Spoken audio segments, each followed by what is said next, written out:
Radio Espace, les grandes gueules. Leur spécialité, c'est la démesure totale. Tant qu'ils ne changeront pas, nous ne changerons pas non plus. Les grandes gueules, à suivre tous les jours sur la radio d'opinion.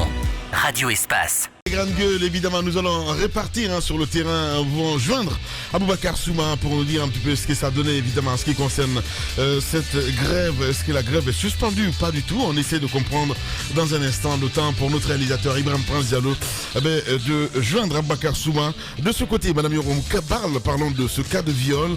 Vous nous apprenez, la victime menace de se suicider. Alors, moi, j'ai passé près de 30 minutes avec cette jeune fille qui a été victime de viol du côté de Bokeh hier pour la dissuader. Ouais. Parce que, qu'est-ce qui s'est passé? Elle a été victime de viol de la part par un collègue de service. Le monsieur est venu chez elle et elle l'a reçu en tant que collègue selon les explications qu'elle nous a données. Le monsieur en a profité pour abuser d'elle. Alors, elle a cru que c'est parce que le monsieur s'était drogué ou peut-être parce qu'il aurait bu. Elle a voulu attendre jusqu'au lendemain pour savoir si le monsieur allait l'appeler pour s'excuser. Alors, ça n'a pas été le cas, c'est resté comme ça. Finalement, elle a décidé de déposer plainte. Elle a déposé la plainte. Le monsieur a été arrêté. Il était détenu au niveau de la maison centrale de Bokeh. Et quand la fille m'a appelé complètement désespérée, moi j'ai appelé Fodé Omar de Bokeh. Je lui ai dit, essaie de suivre ce dossier, voir ce qui s'est réellement passé. On était sur le dossier il y a plus d'un mois. Hier, la fille, on m'appelle, parce qu'elle m'a appelé toute la journée, elle n'a pas réussi à m'avoir. Elle m'a envoyé un message disant que si rien n'est fait, elle allait se suicider. Parce que ce qu'elle a vu, elle a vu que c'est la loi du plus fort. Le monsieur qui a abusé d'elle s'est retrouvé dehors. J'ai dit, mais qu'est-ce qui s'est passé? Il dit non, que le matin, elle s'est retrouvée avec le monsieur parce qu'ils travaillent ensemble. Le monsieur est venu et il continue à se moquer d'elle avec ses amis et tout pour dire que oui, tu es une menteuse, il s'est passé ceci. Et ce qu'elle craint aujourd'hui, elle risque d'être déshonorée à son travail, elle risque d'être stigmatisée.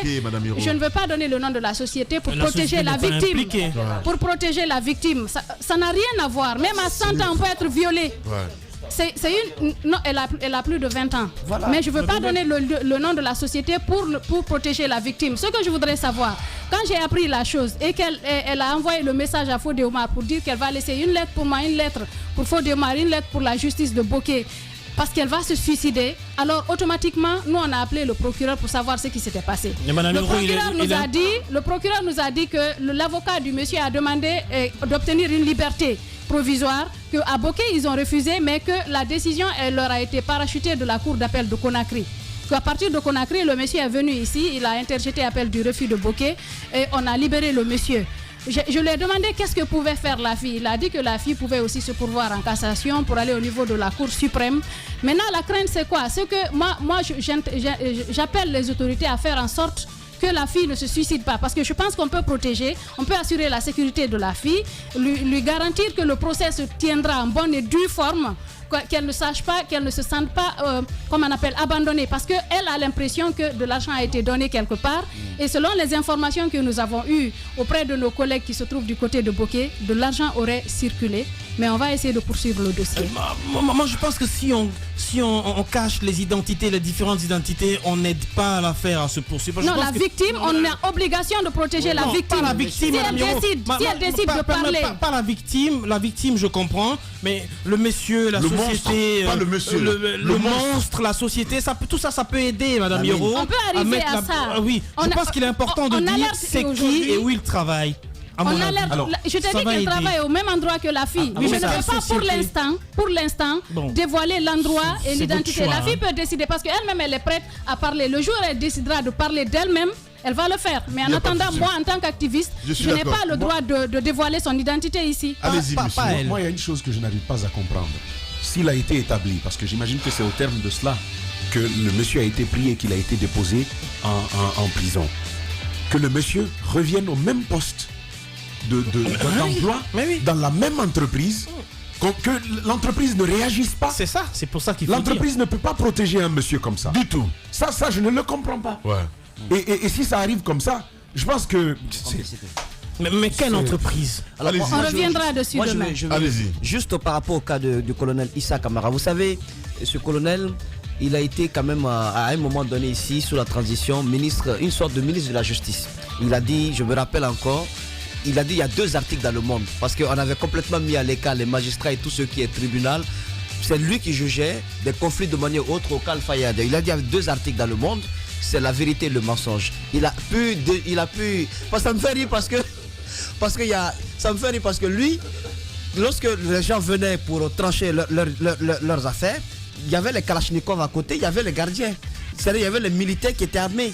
C'est-à-dire que ceux qui ne s'attendaient pas et qui se seraient vraiment disputés devant un tribunal normal, ils sortaient là-bas très contents. Ils disent non, on s'est entendu, ça va. Vous n'avez pas le choix parce que les Kalachnikovs sont à côté. Donc il dit, vous voyez, moi je suis militaire, mais j'ai réussi à régler les différends comme ça. Il dit donc, les 2 articles, c'est la vérité et le mensonge. Mais un tel monsieur, quand même, avec ce qui s'est passé à Mali. Non, c'est des boutades. Mais je prends même ce matin que c'est un arrêté en fait. Vous savez, voyez-vous, non mais c'est ce qu'on m'a dit ce matin. Qui décide?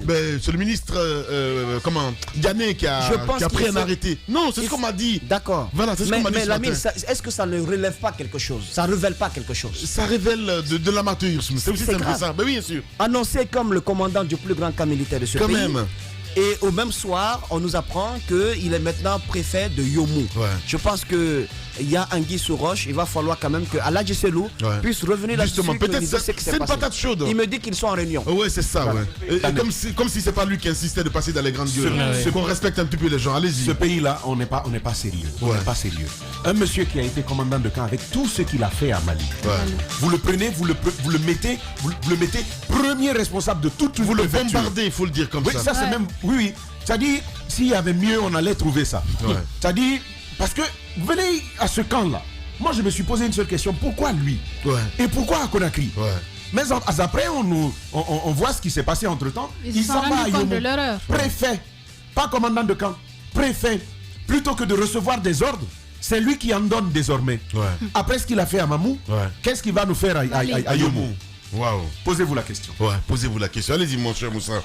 Bien. Alors, il est prêt à intervenir. On va essayer de donner 3 minutes parce qu'on peut se permettre, évidemment, c'est bien possible. Il n'y a pas de souci. Et comme par magie, qu'il fallait sortir un petit peu les grilles pour qu'il puisse intervenir. Bizarre. Allez-y. C'est ça. Allez, Moussa, s'il te plaît. Tu n'as pas de l'armée. Non, mais c'est important de savoir que le camp Al-Fayaya, c'est quand même un camp stratégique. Lorsqu'il y a un officier de l'armée qui est soupçonné de quoi que ce soit, je pense que ce qui me désole un peu, c'est que j'ai comme l'impression que au plus haut niveau de l'État, qu'il y a des gens qui se sentent tellement forts qui peuvent se permettre à eux seuls de prendre des décisions et de les soumettre aux plus hautes autorités. Et après, je pense qu'il y a eu des négociations pour que le colonel Issa se retrouve du côté de Mamou. Mais le chargé de com va nous édifier. Sinon, c'est une grosse erreur administrative que le matin on le nomme à un poste et le soir à un autre. Je pense ça sent beaucoup de l'amateurisme. Justement, allez-y mon cher Moussa Moïse. Alors moi je trouve que colonel Issa, au-delà de tout ce qu'on lui reproche, il faut que la justice se fasse. On ne dénie pas le fait que ce soit un vrai militaire à l'intérieur du pays qui connaît vraiment cette histoire de protection de l'intégrité territoriale. Mais en même temps, personne n'est au-dessus de la justice, personne n'est au-dessus de la loi. Il faudrait au moins que les populations de Mali soient un peu soutenues dans cette affaire. Mais que ça se passe de cette façon, je pense qu'il y a une sorte de délai. Bien, allez, une phrase. Une phrase, oui. C'est une phrase complexe, donc il y a beaucoup de propositions dedans. Je vais rapidement. C'est une façon de grignoter. Le monsieur a été justice, c'est lui qui était la justice en Guinée. Après, on l'a envoyé là-bas, à Mali. Il était commandant de camp. Aujourd'hui, on l'envoie à Al-Fayaya, il vient. Et après, dernier élément, on l'envoie. Moi, j'ai dit, est-ce que c'est forcé? Merci. Est-ce que c'est le seul? Non, c'est pas le seul. On peut choisir d'autres personnes. Voilà.